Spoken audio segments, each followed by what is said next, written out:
Hi, fight fans. This is Jeremy C. Harridge's lead boxing contributor for Fansided.com, and I'm joined today by Chris Ousley, a.k.a. Chris Millie. Chris, thank you for joining me today. Hey, thanks a lot, Jeremy. Appreciate you having me. So a lot of people may not know who you are. You're an up-and-comer. You're an undefeated prospect right now. Why don't you tell fans a little bit about yourself and your division, your record, things of that nature? Oh, well, right now I'm undefeated, as Jeremy said. I'm undefeated right now. I'm in a super welterweight division. I can actually fight in either welterweight or middleweight, 154 or 160, whichever one you guys prefer, whichever one the fans want to see. But right now I'm undefeated.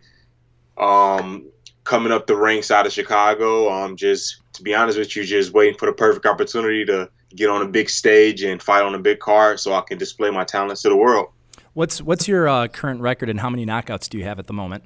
My record right now is actually 9-0. It's a little bit different since we talked last time, Jeremy. I think I was maybe 6-0 when we talked, and I had 3 fights in the last 2 months. So right now I'm 9-0 with 8 knockouts. My nickname is the Body Snatcher. So I mean, you can look me up by that too. I drop everybody to the body. Like, I got really explosive body punches. But right now, 9-0, 8 knockouts. So your last fight, how long did that go, and how did you take your opponent out with the body punch? Yeah, so no, my last fight, actually, I didn't even get a chance to go to the body. My last fight lasted 2 rounds, but the first round was just kind of me, just playing with him. And then, like, my coach, I came back to the corner. My coach told me, hey, stop fucking around. Like, get him out of there right now. So 20 minutes into the second round, I came in there and I dropped him, and he didn't get back up with a straight right hand right down the pipe. He said something was wrong with his eye socket. I might have broken his eye socket or something like that. Yeah. So, like, once my coaches said, like, hey, stop messing around, like, finish this guy, and I just went in there right away and finished him, took him out. Now, you were talking before about how you can kind of you're a bit of a chameleon. You can move up in weight, you can move down in weight. Yeah. What would be, if you had it your way, what would be the weight that you would prefer to fight at?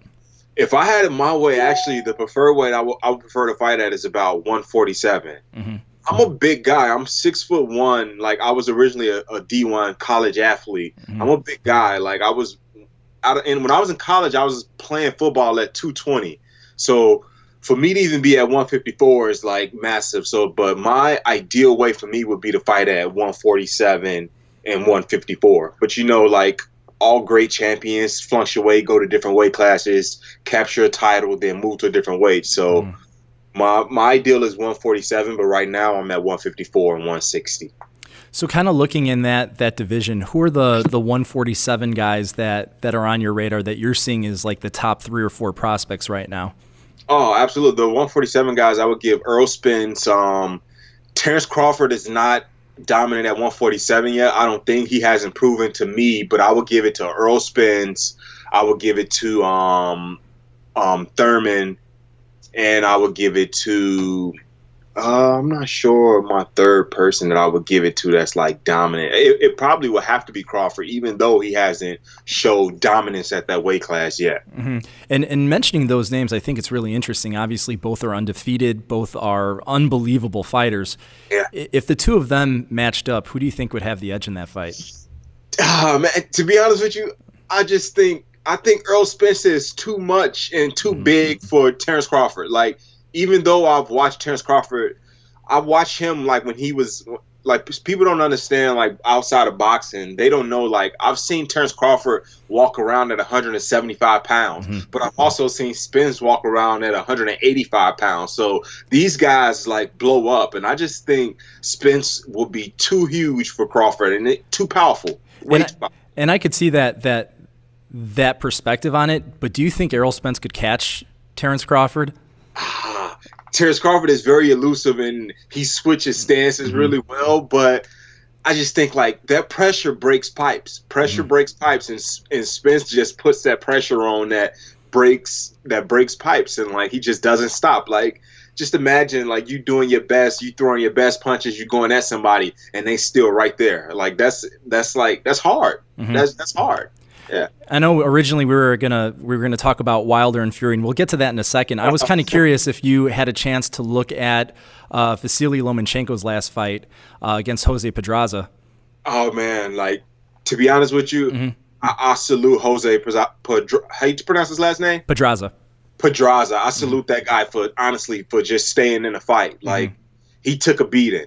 Like Lomachenko beats up on a lot of guys, and I just salute him for finishing the whole 12 rounds. Even though it was a little bit rugged for Lomachenko, I don't think he was ever in danger in that fight, and Pedraza just took a beating for that fight. And I think it was curious that right after the fight, a lot of people immediately jumped on Lomachenko saying, oh, really? This guy is the best pound-for-pound fighter in the world? And there was a lot of criticism, and I think it's easy to criticize from the outside looking in, but when a guy like Pedraza is looking at a guy like Lomachenko, obviously he knows what's coming at him, and he's going to fight super defensively, which he did.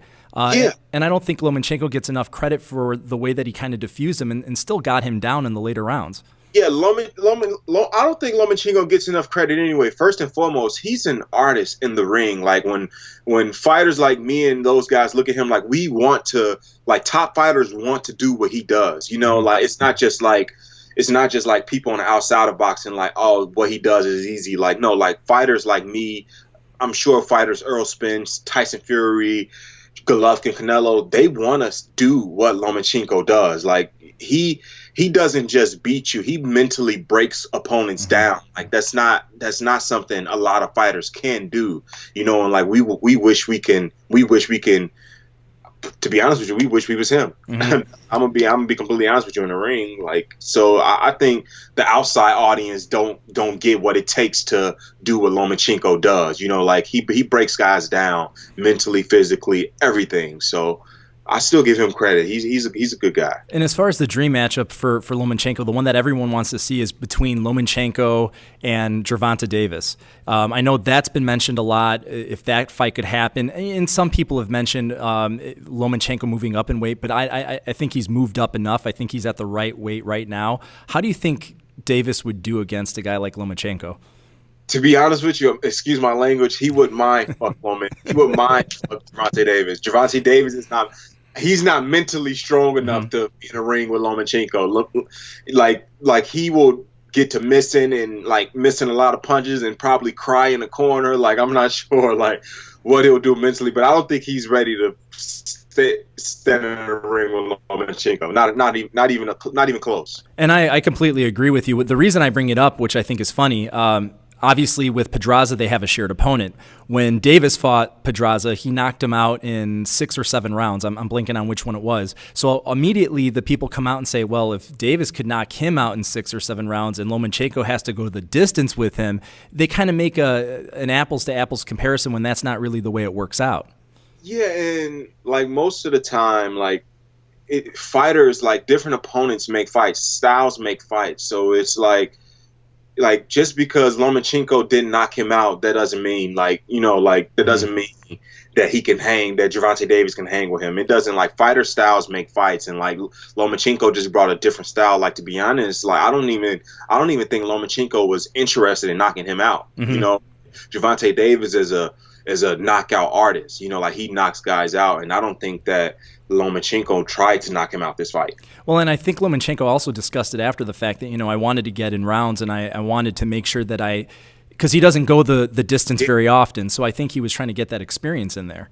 Yeah, and most I'll say it again, like most people don't know, like as a fighter, you want to have that 12-round fight because he might have a big fight coming up next that might go 12 rounds. You know, you always want to have that in your arsenal, knowing that you can go 12 rounds if needed. And I think that Pedraza was the perfect opponent for Lomachenko to test that against. Well, and when anyone tries to bring up the Davis knocked out Pedraza, Lomachenko didn't knock him out, I always think like, okay, let's go back in history. We could say, okay, Joe Frazier beats Muhammad Ali. George Foreman destroys Joe Frazier. Muhammad Ali destroys George Foreman, exactly. So it comes down to this, how their styles work in the ring and how they mesh, and also who can figure who out the quickest. And again, it's hard to imagine a situation where Lomachenko has a hard time figuring someone out. Listen, Lomachenko fought a lot of Gervonta Davis. Gervonta Davis hasn't fought any Lomachenkos. That's as simple as you can say it. Like, Lomachenko fought guys that came in there trying to knock him out, like always trying to knock him out. You know, like he's fought a ton of guys, not just as a professional, as an amateur. Like Gervonta Davis hasn't fought any guys that fight like Lomachenko. So I don't think he has a chance to be. That's my honest opinion. Switching the subject, kind of going back a couple weekends ago to Deontay Wilder versus Tyson Fury. I'm very interested to hear your take on that fight. Who did you think won that fight? This is my honest opinion. Wilder was gifted a draw. Okay. Wilder was gifted a draw. Tyson Fury had that fight. I watched the fight like after a big fight. Like, you know, I watch it with friends and family and stuff like that. Like this time I watched it with a bunch of friends. I also watch it alone, so you won't have like the bias, like the going back and forth. You know, like you cut the sound off, you do things like that, so you won't have the commentators, so you won't judge the fight. But I watched the fight. I would probably give Wilder maybe one round outside of the knockdown rounds, and even in the knockdown rounds, I would given a rounds 10-9. I wouldn't have given it 10-8 round. Okay, Yeah. and here's where I'm gonna if people are watching this and they're gonna go back and read my recap on the fight, which also played on SI.com. Originally, my original reaction was, okay, Tyson Fury did enough to win the fight. That was my initial reaction. When I went back, I rewatched the fight 2 times, and I actually put the math behind it, and I did have it 113 a draw. I did have it 113 a draw. When and here's why I say that. I think it's in the moment. When you see Tyson Fury dancing around the ring, boxing so well, you see him get up from a crazy knockdown like he did. I mean, did you think he had a chance of getting up after that? Listen, I was in the house with a bunch of friends, and like we was sitting there, and to be honest with you, I was in shock. And when he got up, I knew when he got up, not when he stood up, but when he got up, when he woke up, I knew he was getting up. I was like, oh, this guy's crazy. I was shocked. And I'll admit there's some bias here. I've known Deontay Wilder for 3, almost 4 years now. So when I saw him go down, I was thinking, oh, that's it. It's over. It's finished. And then he just got up. I couldn't believe it. So I think my emotions were kind of driving that the unbelievable shocker that a guy could take those shots and wake up from them. I mean, he looked like he was out momentarily. He was asleep. I believe he was sleeping. How he woke up, how his eyes just opened. I was like, this guy's getting up. Like, I don't think, to be honest with you, me and my wife and I were both talking about the fight recently, and she was like, that guy like, my wife is Chinese and they believe in like Buddhas and all that other kind of stuff. She said he was possessed. Like the first thing she's like, he was possessed. She doesn't know how he got up. And I want to go back not just about Fury, but about Deontay Wilder. Like with this performance, I know this your guy and all, but I'm an honest guy. Like I was kind of upset at his performance. You know, like that big of a stage, like that much talk, that much crap. Like I just don't think he did enough to win that fight. You know, like all the stuff that he talked and like all the big crapping about everything he's fought for and all this stuff. Like he didn't do enough to fight like a champion. He wasn't a champion to me that night, you know. And then like after the fight, he had a bunch of excuses. He was like, you know, like I tried to do my hand. I tried, you know, I was thinking about knocking him out. I didn't know what was going on in my mind, you know. Yeah. I think Tyson Fury did enough to be the champion that night, and how he persuaded the crowd and how he embraced the experience, first time fight in the US type deal. I think that he became an overnight superstar. Well, and for sure, there's no doubt about it that if we're going to talk about who was the winner of the night, despite the fact that it was a draw, it's Tyson Fury. If the guy comes back from drug addiction, alcohol abuse, depression, he was in a mental institution. Oh, yeah, the weight factor gets factored into that too. So obviously, the momentum's on his side. I'm going to talk about the excuses that Deontay Wilder had in a second. I'll give you my take on those. What I will say, kind of going back to the scoring of it, I scored them 10-8 rounds, traditionalist boxing scoring, that if you knock a guy down, I'm going to give you the 2 rounds, even if the other guy gets up and fights back. Well, he didn't do enough to steal those points back for me. What I thought was interesting, if you go back and watch rounds really 1 through 4, 1 through 5, I feel like there were some questionable rounds where it almost could have gone either way, and I really think it depends on your style of judging. Are you going to give it to the guy that's the aggressor who's more active, or are you going to give it to the guy who is moving around the ring a little bit more cautious? Because I look at the first 2 rounds, and I look at Wilder's aggressiveness, and I say, okay, I'm going to give him rounds 1, maybe round 2, but that could even be a 10-10 round. Yeah. Like I said before, I gave Wilder 1 round. Like I would give him the first round.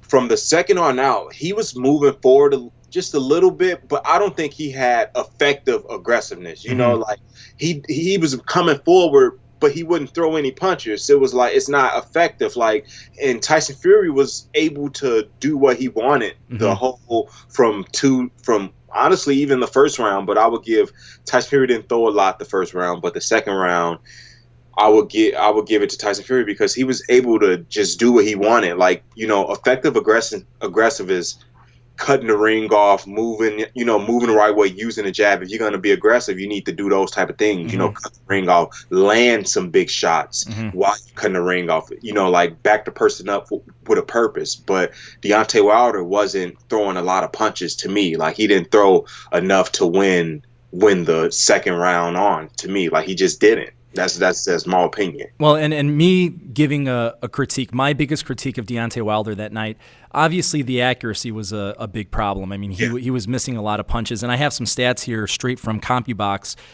A lot of people talk about Deontay Wilder, and they make a big deal about him being a windmill puncher, and he gets a lot of flack for that. The one thing I'll say about him, if you look at his percentages of his connect percentages before the Tyson Fury bout, he would hit people with 40% of his punches, almost 41% of his punches. And for heavyweight, that's pretty good. That's pretty good. Now, if you actually go into the connect percentage for that night against Fury, it was 16.5%. Listen, I don't know who Tyson Fury was sparring before this fight, but man, wasn't his head movement on point? It was a beautiful thing to watch, and I couldn't believe it. I mean, to take a guy that normally lands about 41% of his punches and drop him down to 16.5, that stat shocked me a lot. Yeah, that really, I was really impressed. I, to be honest with you, I don't know who they didn't disclose that or give out any information yet on who his sparring partners was or what he was doing before that. But whoever his sparring partners was, to be honest with you, I commend those guys because he was out there looking like Floyd. He was out there looking like Floyd Jr. So let's take a little bit of time now that Deontay Wilder's come out and he's given some excuses why he didn't perform his best that night. Okay, we can look at it and say, all right, he tried too hard for the knockout. That's probably one of the weaker excuses you could come up with. Yeah. Body tries to knock you. Like, you're in a boxing sport. You're in a sport. You're in a knockout sport. And he's a knockout puncher. So, you know, that part we can kind of throw out there. Not the best excuse. The one thing that I thought was most telling is when he came out and talked about, hey, I broke my arm 12 weeks before training camp. What did you make of that? Just like, that would be just like the Manny Pacquiao and Floyd situation. Like, you disclose those things. Nobody goes into a fight 100%. Like, nobody. Like, that's unheard of for you to go into a fight not feeling kinks, not feeling the knuckle that broke. And not feeling the knuckle that broke 8 weeks ago. So everybody goes into a fight with those excuses. If you with this magnitude of a fight, you shouldn't have those type of excuses. You know, like, if that was the case, you should have postponed a fight if you wasn't feeling that you are 100%. Well, and I was going to say that I was in camp with him as of November 1st and November 2nd. So I was there watching him train. And as he was working out, I could tell something wasn't right. And he talked about how I barely threw the right hand throughout all of training camp. And being a witness to that, I could definitely say that he barely threw the right hand when he was in training camp. And it showed in the fight. Yeah. Like, it showed definitely in the fight. Like, to me, it wasn't like, to me, his right hand before, of course, it's not a perfect right hand because he's a heavyweight, Mm-hmm. but before, for a heavyweight, it came more fluently. Mm-hmm. But this fight, like this Tyson Fury fight, he was forcing the right hand. It was like, it's no need. Like, it was times where he would force it when he was standing right in front of Fury, and it's like, just throw it where he can't see it, like, so you could definitely tell like that he was like something was wrong with that something was going on. Well, like, and the funny thing was, I went to his trainer and to him, I said, "What is there something wrong with the right hand?" Originally, I thought right hand because he's broken it so many times and had surgery on it two times. Yeah. And they said, "Oh, it's precautionary, it's a tweak." They never mentioned that. Oh, by the way, he's coming off of a broken arm. Yeah, and you have to mention that, like, Yeah. like, I wanted, like, I know these are people and all, but I wanted to disclose that with the commissioner, with the Las Vegas commissioner, because you have to do those type of things. Yeah, well, and I think the reason that they didn't, they were so fearful of losing this big money venue and fight and so on and so on. I mean, this was his biggest payday by a long shot. Oh, absolutely. Do you know how much he made? I saw that they, like, the original purse, it was 4 for Wilder and it was 3 for Fury, but that wasn't including the pay-per-view numbers. No, and they never came out and said exactly what their split would be after the pay-per-view numbers. I'm guessing it'd probably be closer to like 12 million. Yeah. Okay, cool. Yeah, that was definitely his biggest. Yeah. Yeah. So, and I think that's probably the big reason why they didn't want to push this back. They figured, hey, relax your arm, don't use it much, use it in the open media workouts, which they did use it then, but he really didn't get to test it much. And I saw him using the left. The last time I saw him do something like that during a training camp was right before he fought Bermane Stavern for the first time. And sure enough, he broke his arm in that fight. And he didn't knock Stavern out the first time. No, he didn't. So I was a little bit cautious about that. And obviously I can't go out and report, something's wrong with his right hand, because I could get that completely wrong, and they didn't verify it. And so that's why I didn't go there with it. But I thought that was a pretty telling move on their part. Yeah, what do you think about Stavern? Like, do you think? Oh man, I think he's done. Yeah, you know what? Like, right before the Wilder fight, I was in Vegas. This was he fought Stavern in 2016, right? The first time on 2015. It was January 2016. Yeah, so right, like before, right? Because I was in Olympic trials, and like right after the Olympic trials, I had took a loss for the headbutting of the situation that was going on in trials. But right after I lost, this was in 2015 at the end of the year, I went out to Vegas and I watched Stavern train. He's a weird guy. Like, I don't know. Yeah, he is. I don't know what's going on. I just had to get that out there. Stavern is like, I'm not hating or anything like that, but he's just like he's an awkward guy. Like, he's real quiet to himself in the gym, like really weird to be a heavyweight. Well, yeah, and then I mean, when he comes in with the rematch, he finally gets gifted a rematch against Deontay Wilder, and he came in looking like a dump truck. He looked terrible. Yeah. I don't like. He looked like a punching bag. Like, that's exactly how he looked. He looked like a standing punching bag. Well, and he performed that way too. Let's be honest. Yeah, he just stands there and put his hands up and just, like, that doesn't work, especially against a big puncher like Deontay Wilder. I don't think, to be honest with you, I don't think he's ever faced a big puncher like that, like with Deontay Wilder's strength. Because once Deontay Wilder touched him with that right hand with the windmill that everybody says that he has, like, his eyes, like, something about his eyes just, like, lit up like, holy shit, this is the real deal. Well, and that's the one thing I'll say about Deontay Wilder. Obviously, we can critique his skill, we can critique his fundamentals. The one thing that we have to give him, he's got a tremendous right hand. Oh, he has probably the best right hand in boxing. Probably one of the best right hands in boxing history, I would give him. Like, it doesn't matter what angle it comes from. It can come from a windmill. It can come from I don't know. But if it touches you, you're going to sleep. And I'll say, having seen it live and during training camp, I was in awe of it the first time that I ever saw his punching force. I saw him with a glove on his right hand rip a focus mitt in half, just punching it. I've never seen anyone do that before. Neither have I. And I've been boxing, and I've been to a lot of gyms. I haven't seen that before either. And I haven't did it yet. Maybe one day. Deontay Wilder, watch out. Oh, jeez. So if we're looking at it right now, so let's go back to the overall picture of the heavyweight division. Who do you see as the number one guy, and how do they all kind of play into this? All right, I'm gonna give you. This is my honest opinion. Okay. Like, and I'm gonna give you. I'm gonna include Joshua. I'm gonna Mm-hmm. include everybody in the heavyweight division. I'm gonna say the best heavyweight to this day right now is Tyson Fury. Mm-hmm. If Tyson Fury fought Anthony Joshua, he'd beat him. If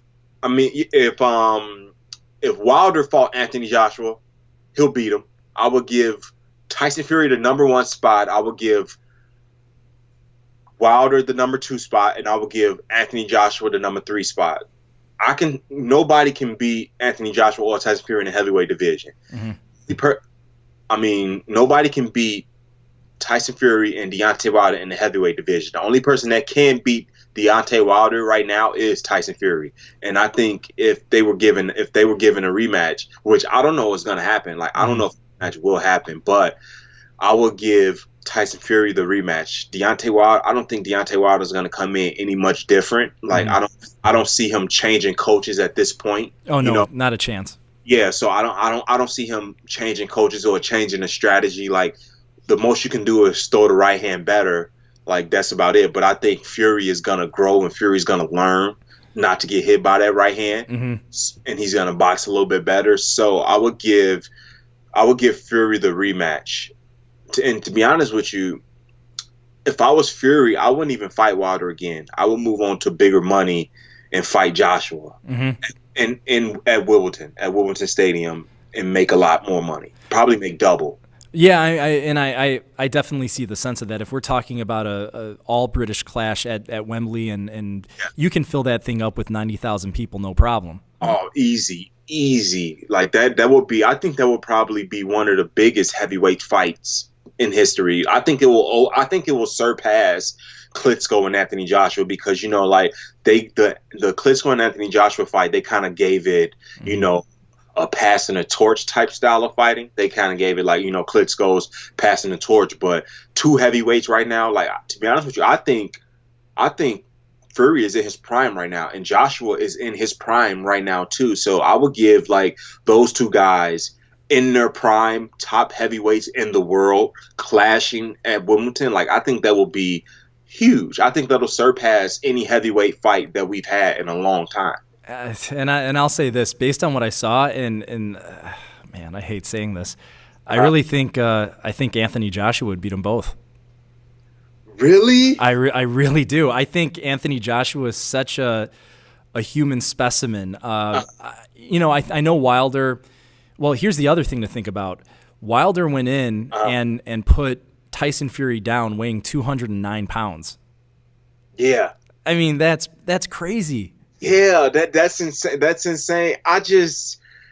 Okay. All right, I'll ask you this question. So why do you think that Joshua can beat Wilder?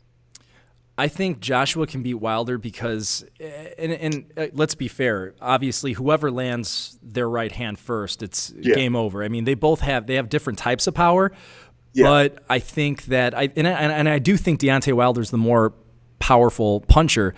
But when you're comparing a 98% to a 97%, there's kind of an even playing field there that comes into it. As far as why I give it to Joshua, I just think he's a more defensive-minded fighter, and the skill level. I mean, you're talking about an Olympic gold medalist there. Yeah, and he's more sharper. Like, I understand what you're saying. Like, he's more.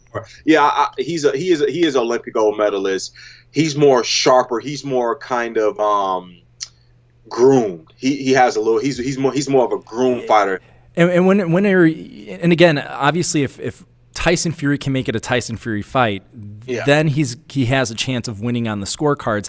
I just think that Anthony Joshua could figure him out. I think he would do a better job of cutting off the ring and being more accurate than Wilder. Now, there's obviously the sense that he could kind of fall into the Vladimir Klitschko kind of trap and forget to throw his hands. Yeah. I don't think he would be as inactive as Vladimir Klitschko. And the other thing is, too, I don't think Anthony Joshua is afraid of getting punched by Tyson Fury. Then again, I don't think Deontay Wilder was either. No, I think he just, what it was though? I think Wilder was just annoyed by Tyson Fury punching. You know what I mean? I think he just annoyed when somebody's it wasn't like heavy punching, but like when somebody just keeps smacking you with a jab, like it's like, it's like a little kid, like stop so I can hit you, stop so I can hurt you, But I think, in my honest opinion, with the Joshua and Wilder fight, I think that if Joshua was to stand there and take one of Wilder punches, I think he'll go to sleep. Mm-hmm. He got hit by Klitschko pretty hard and went down with a straight right hand by Klitschko. I think if that right hand was coming from Wilder, I think he might go to sleep. Like but that's always a gamble when you fight Deontay Wilder. Like it's like a 90. It's like to be honest with you, it's a 90% chance that you might go to sleep when you're in the ring with Wilder. I just don't see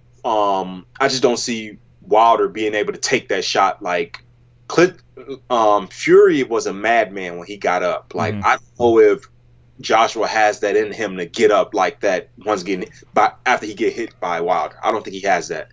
Well, he did get up against Klitschko. Yeah, he got up, but it wasn't like he didn't get hit like a devastating right hand by Klitschko. It was just like a nice, like sharp right down a pipe, boom boom. Like when Wilder hits you, it's a devastating hit. Like who watching the fight thought that Fury was gonna get up after getting hit like that? No one did. Like no one. So it's like it's like getting hit by a truck. Mm-hmm. Like I'm surprised that they haven't did a sports science on Wilder yet. Like seeing like what his actual power is compared to. Yeah, I haven't seen that show in ages, or even just like a little clip on ESPN or something. Yeah, like I'm surprised by that. Like seeing like what his actual like the sports science, like what his power is compared to. Like I don't see why. How tall is Wilder? 6'7"? He's 6'7", yeah. I don't see why he's not on ESPN playing basketball with LeBron James or something like that to promote him more, because at the end of the day, like in the boxing world, it's all about promoting. It's all about things like that, like being promoted as a heavyweight champion in the world. Like I can walk down the street right now and 9 out of 10 people are not going to know who Deontay Wilder is. Like I don't see why he's not out. Like Anthony Joshua was with The Rock in GQ magazine, like everywhere. I was watching TV the other day and I saw Anthony Joshua come across the screen in like a commercial, in a Hugo Boss commercial. Yeah. I was like he's not even from the U.S. Like, do we blame Al Heyman for that? I mean, who do we blame? I always say we blame Al Heyman because a lot of his guys, like, at the end of every fight, it's like a saying, like you gotta remember this. It's like talking in the mirror after the fight. I want to thank my manager Al Heyman for the opportunity. Like before they even thank God, they thanking Al Heyman. Mm-hmm. So I mean, I would say like Al Heyman doesn't promote those guys well enough to become stars. Like for instance, Canelo. I just seen Canelo on a commercial about the DAZN. Like DAZN is not even based out in U.S. Like I think it's like based out in I think it's based out of the UK, right? Yeah. DAZN is all UK and yeah. Yeah, it's like I don't know like why those like like Al Heyman don't promote like to be honest with you, it's not. I haven't seen an American fighter once on a television here in the U.S. Period. Haven't seen it one time. I even see Manny Pacquiao all the time, but you see those guys. Like it's kind of weird, It is, and I think a lot of people have questioned that. Why isn't he a bigger star? And I think maybe a fight like this last one is one step in that direction. Absolutely. But obviously, there's unfinished business. Now it's, can you finish a guy like Tyson Fury off? Are you capable of beating someone of that caliber? Yeah, and to be honest with you, that's gonna be. I don't see in my mind as a boxer. I don't see a purpose of fighting I don't see a purpose for Tyson Fury taking another Wilder fight. Mm-hmm. I think a Joshua fight is more easier, and a Wilder fight is dangerous. Even though I know he'll beat Wilder even though I think he'll beat Wilder a second time around, but I don't see a reason for him taking a Wilder fight, because let's say he does get knocked out, he can't go back and fight Joshua and make the same amount of money that he would fighting Joshua right away. Mm-hmm. Last question, and I'll let you go. Okay. So do we have a unified, undisputed heavyweight champion in 2019? Absolutely. Absolutely. The heavyweight division, those three guys, like Joshua, Wilder, Fury, those guys have to see each other. Mm-hmm. And I don't see I don't see it not happening. It's nobody else for those guys to fight. It's no like up and coming superstar heavyweight. Like it's not happening. Those guys have to meet in 2019. Like said and done for boxing, those guys have to meet. And I'm gonna play devil's advocate here. I'm gonna say we don't get one in 2019. Oh, you don't think we're gonna get one? I don't think we're gonna get one, and I'll tell you why. So right now they're talking about a potential date for Wilder versus Fury in April. Well, as a matter of fact, that's the same month that Anthony Joshua is going to be fighting somebody. We don't know who at this point. Probably the winner of Dillian Whyte versus Derek Chisora. That's my guess. So let's say we have Joshua versus, let's just say it's Dillian Whyte, because I don't think Derek Chisora can beat him. So you've got that fight, and then you've got the winner of Wilder versus Fury. Then you've got to take the winner of those two fights. You would think mathematically they're going to fight each other. I'll bet you that whoever wins the rematch of Wilder versus Fury, because I think that is going to be the next fight, I think whoever wins that fight, I don't think Anthony Joshua and Eddie Hearn want any part of them. I think they want to keep that money rolling in. I'll bet you they do one more fight in 2019 and try to stick this out all the way till 2020. Really? To kind of build it, to kind of build off of it. Just to keep the steady flow of money coming their way. I just don't see them interrupting that cash flow with a threat. Yeah, like because they are making a lot of money, and I think every time Joshua fights, he does fight at Wimbledon now. Like that's his home stadium, and that is a ton of money coming in. Yeah, you're right. I could see it like that, but I could see. Like I think I read something in a report that said Joshua and Fury were in the works or something like that. They was asking for him to fight in April. I could see that happening, but it's still like, why would I take a risk? Why would he risk that money? Like, and he can make the same amount of money fighting someone else. Well, and someone we also didn't talk about, and I'm just going to throw his name out here, and I'm kind of curious to see what you think about him. Okay. Jarrell Big Baby Miller. I don't think he's a threat to any one of those guys. I don't see him as a threat. Not at all. Not close to a threat. Like those guys right now are fighting like gladiators. Like I don't think maybe in 2020 when somebody's coming down, like I don't see him being a threat to those guys right now at all. Period. And I would agree with you. I think that in some sort of order between Joshua, Wilder, and Fury, it's those three guys, and I would say that Miller's a distant fourth. Yeah, he's a distant force. All right, and before we go again, I got a question. In the heavyweight division, who do you have is from 1 to 2 to 3? Who do you have? That's a good question. I'm going to say, and again, I hate to do it, I'm going to say Anthony Joshua is 1. And I'm going to say Deontay Wilder 2 and Tyson Fury 3. And the reason I say that, I do not see Deontay Wilder coming in the same way in the rematch if they have one. I see him coming in better. Oh, I see him coming in way better. And I'll tell you why. I think he uses the right hand, barring any injury, which isn't a guarantee with him.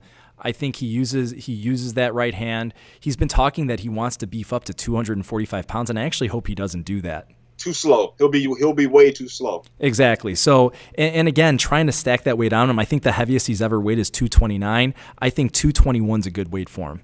Yeah, I to be honest with you, quick, I thought he gained more weight coming in on Tyson Fury. I thought he'd be a little bit more beefier, but he came in on a scale at 209, and I didn't really, to be honest with you, I didn't like that. I was like, you should have bulked up. You don't have to bulk up, but you should have weighed a little bit more, like. Well, and he said it too. He was shocked when he saw that. He did not expect that. So something to me is like, how are you missing your target weight like that? Yeah, like, and especially you can't, in a heavyweight division, you can't give up that much weight. Like, I don't think like that was kind of unfair. And if you look at the fight, like Tyson Fury was so much more like noticeable bigger than Wilder, like by a ton. Like he was almost 2 Wilders looking. Like it's almost 2 of him. Oh, for sure. So yeah, I think we see a better Wilder the second time around, but that's my prediction. Chris, I want to say thank you. Why don't you tell people, do you have another fight in the works? Like we looking at the fight, like I just fought, like I think for the end of the year, I'm going to take a rest, but we just fought twice we fought 3 times in the last 2 months. So at the end of the year, I'm taking a rest for the next couple of weeks, but we're back in the ring December 16th, and I also have a fight lined up here at the casino, at the Horseshoe Casino in Hammond, Indiana, March 19th. So I have 2 fights lined up already at the beginning of next year, but as for now, we're going to take a little bit of break. Awesome. Well, thank you again, Chris. Thank you so much, and I hope to talk to you soon. Yeah, thanks a lot, Jeremy. See you guys later.